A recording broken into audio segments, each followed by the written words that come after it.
नाज़रीन, समंदरों की इस वसी और अरीज़ दुनिया में क्या कोई ऐसा है जो हमारे साथ यूरोपा के चांद पर उतरना चाहे? क्या कोई ऐसा है जो यूरोपा के समंदरों में उतरकर हमें बताए कि ज़मीन के समंदरों से लाखों दर्जे बड़े इस समंदर में आखिर चल क्या रहा है? बर्फ के नीचे गहरी तरीन खाइयों में जिंदगी का कोई वजूद है या नहीं? लेकिन ठहरिए, यूरोपा के समंदरों के आगे महज एक तालाब की सूरत। हमारे ये समंदर, हम इन्हें कितना जानते हैं? 2020 तक हमारी ओवरऑल रिसर्च कुल समंदर के सिर्फ 5% हिस्से पर थी। बाकी 95% हिस्से में कौन रहता है?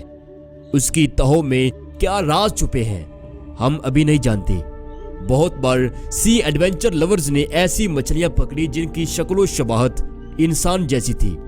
हालांकि समंदर के जितने हिस्से तक हमारी रिसाई है, वहां हर वक्त तेज रफ्तार मछलियों पर कैमरे लगाकर नजर रखी जाती है।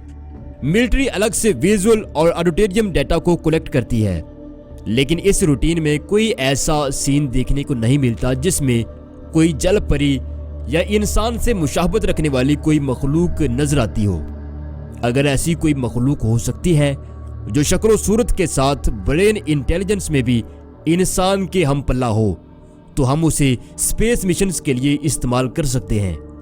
नाज़रीन, समंदरों में ह्यूमन इंटेलिजेंस से मिलती मखलूकात की तलाश, ये एक दिलचस्प टॉपिक है जिस पर यूट्यूब पर बहुत कम बात की गई है। साइंटिस्ट फ्यूचर में एक ऐसी रोबोटिक डिवाइस इजाद करेंगे जो ह्यूमन ब्रेन की न्यूरो एक्टिविटी को अपने अंदर महफूज करेगी।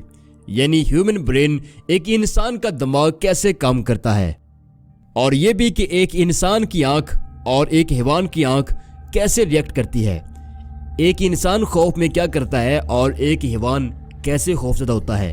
ये डिवाइसेस इंसानी दिमाग की बरकी लहरों के मिजाज को अपने अंदर महफूज करेंगी, और इन्हीं ब्रेन लहरों से मिलती जुलती लहरें इन्हीं समंदर की गहराइयों में तलाश करना होगी। ये डिवाइसेस समंदर की तारीकियों में वहां तक उतरेंगी जहां इंसान के लिए जाना मुमकिन नहीं है।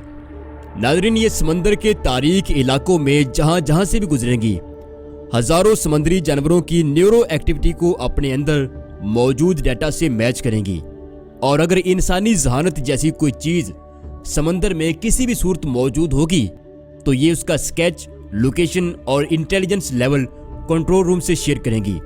लेकिन कहने को तो ये बात बहुत ही आसान है, लेकिन मसला यह है कि जिस तरह दुनिया के 5 अरब इंसानों के फिंगरप्रिंट और आई लेंस आपस में मैच नहीं करते, बिल्कुल इसी तरह हर इंसान की ब्रेन फ्रीक्वेंसी एक जैसी नहीं है।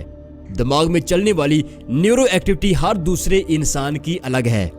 खौफ में मेरी आंखें ठहर जाती हैं, लेकिन बहुत सारे लोग खौफ में आंखें बंद कर लेते हैं। इसी तरह गुस्से में आकर मैं बहुत सारी चीजें सोचकर खामोश हो जाता हूँ, लेकिन बहुत सारे लोग नहीं सोचते और वो अपने गुस्से का इजहार पिस्टल निकाल कर करते हैं। यानी इंसानों का दिमाग एक ही सिचुएशन में अलग अलग न्यूरो एक्टिविटी को जाहिर करता है। तो समंदरों में ह्यूमन इंटेलिजेंस की हामल किसी मखलूक के इम्कान को यकीनी करने के लिए हमें जिस टेक्नोलॉजी की जरूरत है, उसके लिए हमारे पास कम से कम 1 अरब इंसान की न्यूरो एक्टिविटी का डाटा होना जरूरी है। जबकि फिल वक्त हमारे हालात ये हैं कि हम पूरी तरह इंसानी दिमाग को ही समझ नहीं पाए कि यह है क्या चीज़। इसका डाटा लेना तो बहुत दूर की बात है। अभी सिर्फ ये हो सकता है कि हॉलीवुड इस टॉपिक पर एक टकाटक फिल्म बनाए और मैं उसे यहाँ अच्छी तरह एक्सप्लेन करूँ, ये हो सकता है। मोअज़्ज़ज़ ख़वातीन हज़रात, ये थी हमारी आज की दिलचस्प वीडियो। अपना बहुत सारा ख्याल रखिएगा। अल्लाह हाफिज़।